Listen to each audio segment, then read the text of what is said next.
30 years before the Big Mac existed, a 21-year-old in Glendale, California, figured out that if you sliced a bun into 3 pieces instead of 2, you could stack a second patty in the middle and hand someone a burger nobody had ever seen before. That sandwich made him rich, spawned a chubby mascot in checkered overalls who became one of the most recognizable statues in America, and built a restaurant empire that once had more locations than most people realize. Then it collapsed so completely that today, the original chain survives in exactly one corner of the country it was born in. This is the rise and fall of Bob's Big Boy, a different kind of sandwich. Bob Wian opened his 10-stool diner in Glendale in August 1936, funded by selling his own car for $300 and borrowing another $50 from his father. He called it Bob's Pantry. 6 months in, a group of local jazz musicians who ate there regularly asked him for something different. They were bored of the same sandwich. Wian took a bun, sliced it into 3 pieces instead of the usual 2, and stacked 2 hamburger patties with cheese and his own special sauce between the layers. The double-decker hamburger, arguably the single most copied burger format in American fast food history, was born almost by accident. The name came the same way. It stuck to the kid, then it stuck to the sandwich, and eventually, a pudgy statue in red and white checkered overalls holding a burger over his head became the visual shorthand for the entire chain. One of the most recognized roadside mascots in the country, decades before every fast food chain needed one. A trust-based empire. What Wian did next is the part most people don't know, and it's the reason Big Boy grew as fast as it did.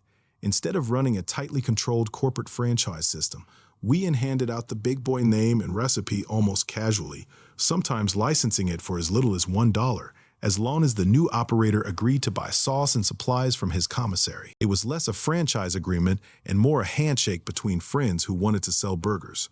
That loose structure spun off entire regional empires that operated semi-independently under the Big Boy name.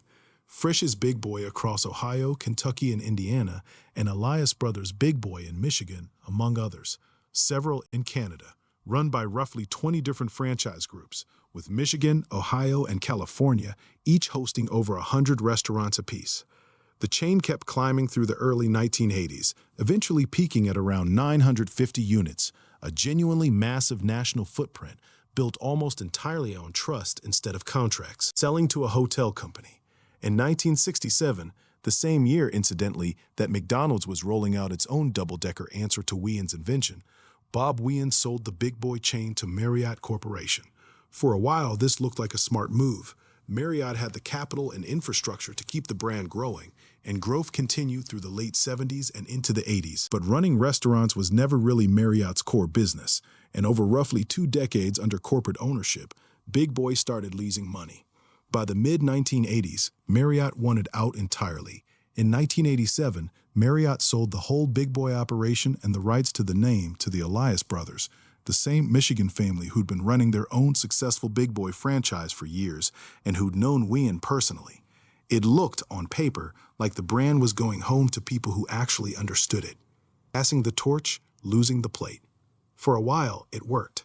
Elias Bros Corp consolidated control over the entire Big Boy corporate operation through the 1990s, running the brand from the inside instead of as an outside owner. Then, in late 1998, the company made the decision that ended up sinking it.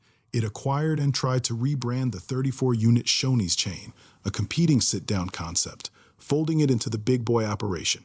The project ran over budget and over schedule, and the debt piled up faster than Elias Bros could manage it. Vendors had to be renegotiated with just to keep supplies flowing.